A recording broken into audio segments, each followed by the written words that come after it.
With that story, as you can see, trade unions are out in the streets today as they aim to shut down the economy. Several unions are protesting over rising living costs, fuel price hikes, unemployment and crime. But is the strike a solution? Well, let's discuss this. So we're joined by political analyst Ebrahim Harvey. Thank you very much, Mr. Harvey, for your time here on eNCA. You've spent a few minutes of your time listening to my colleagues from different parts of the country with these marches. What do you think? Is this the solution? Well, hopefully it is the solution. You know, much depends on government. You know, it's a scandalous shame, in fact, that the heart of this socio-economic crisis is food prices.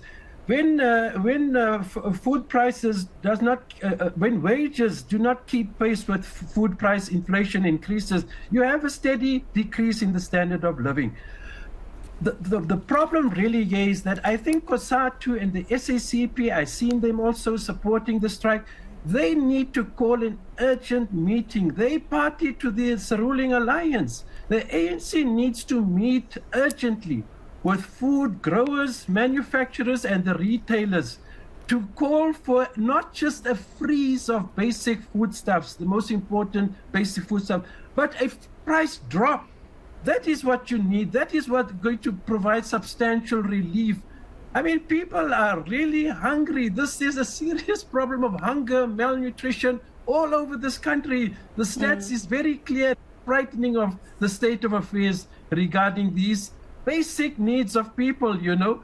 And it extends obviously to electricity, the worst jobless crisis we've ever had. So it's a combination of social crises that we face at the moment. And really, I am hopeful. I support the strike without any shadow of doubt. And I'm hoping the only thing that's going to help here is if government calls urgent meetings with the food producers, manufacturers and retailers to secure a drop in the prices. This morning, there was an interview with an economist who pointed out that the food retailer and industry is very unlikely to be dropping prices because they in the business of not providing food but making money out of the food industry. That is the problem. That is why the unions are correctly calling for government intervention, meaning that the government, ANC, needs to call urgent meetings with the food manufacturers. They've tried to do something with the fuel levy and price, but not enough. But the heart of this problem really is with the food manufacturers. The ANC needs to call an urgent meeting with these people. And I mean, you know, looking at the fact that you see government officials such as your Jacob Mamabolo joining the workers, obviously as an official of the SACP in Gauteng, but you've also got Ruben Madaza of the ANC. He's the secretary of the ANC in Limpopo, talking about how, you know, they are not necessarily protesting against the ANC, they're protesting against government, but it's their own cadres that they have put in those positions. They've deployed those people there. So it looks like there's also just a lack of accountability, and now it's taken this for workers to come together to show them that they're unhappy. Yes, but I mean, really, what should the ANC government have been doing? They had to call the COSATU and stuff to call attention that we're sitting with a very serious crisis which revolves around food, you know, transport, those type of issues, electricity. The ANC, it just shows you how out of touch the ANC is with the voters and electorate of this country. That the COSATU and SAFTU has to urge them and demand that they intervene in this, and that's the only thing that's going to provide a solution, hopefully, is government intervening, meeting with these big business people in the food industry and doing something to address the food affordability crisis. That is what you're sitting with. People are going hungry, including malnutrition has been arisen, children are affected, it's across the country. And for how long? What did the ANC government do? Nothing. That is why Labour took this action.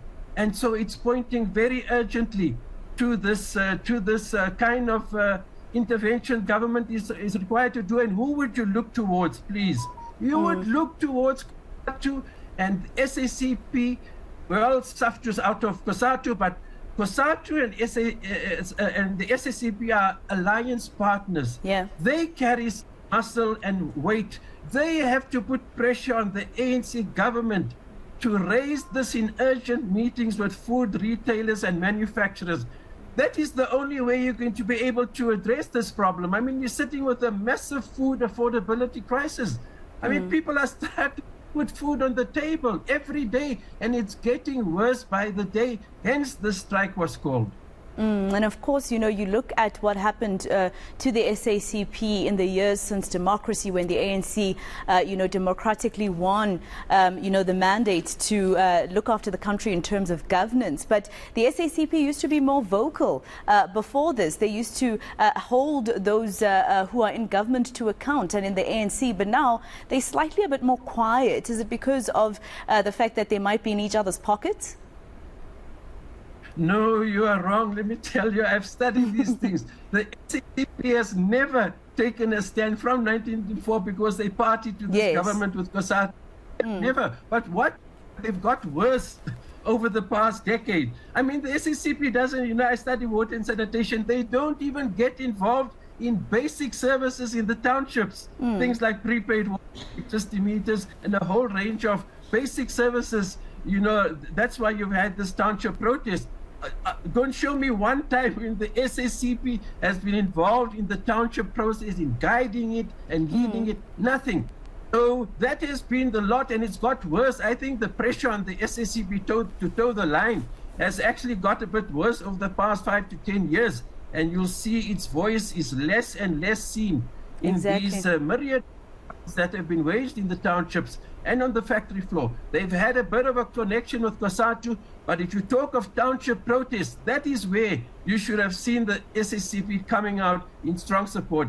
I mean, they have had no role to play whatsoever in the most important struggles, you know, especially with the growing unemployment crisis. You're sitting with how many millions of people in the townships without jobs, without basic services. And you ask me, where has the SACP been? They've been sadly absent, you know, in these most important struggles. But it's been there for a while, a long time, from 1994. In fact, if you look at it, they fell into line from 1994, and they just got worse over the past decade. You know, very unfortunate, really. And that's exactly what I was saying, Mr. Harvey, the fact that the SACP at some point before the ANC was democratically elected to govern the country was quite vocal, but now suddenly they've been quiet in terms of taking people to account. Let's talk about COSATU as well as the other partner in this tripartite alliance. COSATU many times through NEHAWU as well, the affiliated union, threatening to punish the ANC at the polls if the ANC doesn't give in to workers' demands such as nurses, etc. The ANC is the same governing party, you know, as government. They reneged on that agreement that was reached, that 3-year agreement that was reached to pay nurses more. And COSATU threatened to punish them. Do you think they actually did during last year's, probably last year's local government elections, or this really didn't happen? Well, you know, to what extent COSATU's I think they supported the ANC in last year's local government election, and that there were other factors, not because they were support from the ANC, not at all. There were a whole lot of combination of other factors. The ANC is going through an unprecedented crisis itself, and this government, which impacted, you know, on how they did, because they lost 2016 and they lost 2021 local government elections. But it's much more complex, the reasons, than COSATU withholding its support. But let me tell you, from 1994, I mean, countless articles and columns on this. The COSATU, let's leave the SACP aside. COSATU is the most important ally of the ANC. And COSATU has not at all used its weight and muscle in that ruling alliance to support the struggles of the working class, because if it did, why do you think we'll be sitting with this crisis today? The COSATU is supposed to lead the working class in struggles. COSATU has not utilized its enormous leverage and weight in that ruling alliance to impact and change the policy trajectory of the ANC. And I mean, where can it be worse than with food stuff? You know, this is basic stuff. This is not cars, other luxury items. You're talking about basic essential food items. And the COSATU is really much to answer for, really, in terms of its place in the ruling alliance and what it has provided the working class with, including its own members. Yeah. I mean, look at the government reneging on that 3-year public sector wage agreement, you know. What did COSATU's presence in that ruling alliance do? They didn't care a damn about that when they reneged on that agreement. And what could COSATU do? It failed to pull them into line. COSATU has failed repeatedly, as has the SACP, to wage a working class struggle on a clear socialist program. That is what it was meant to do. It has failed miserably, let me be honest, both COSATU and the SACP. Yeah, and I mean, you're absolutely right. So I guess today is all about pretense then, Mr. Harvey, especially looking at the fact that you're quite right. During the time that the ANC was basically going around asking people to vote for them last year, there were some members in the leadership of both the SACP and COSATU who were there with them. Thank you very much for speaking to us. That was political analyst Ebrahim Harvey speaking to us there. Now, on the other side of your screen, you're seeing live visuals of what's happening in the streets of the capital. That's Pretoria. The protests still continue there, and I think earlier on I saw the newly elected ANC Gauteng Secretary General TK Nziza in the front line. We also saw the MEC of Transport in Gauteng speaking to my colleague Slindelo Masigane. That's Jacob Mamabolo, and of course we saw some other ANC members in the ANC regalia. You can still see them now, and of course the question still remains. This is government basically protesting against government, which is led by the ANC and the tripartite alliance that is part of this national shutdown. Stay with eNCA. This is All Angles.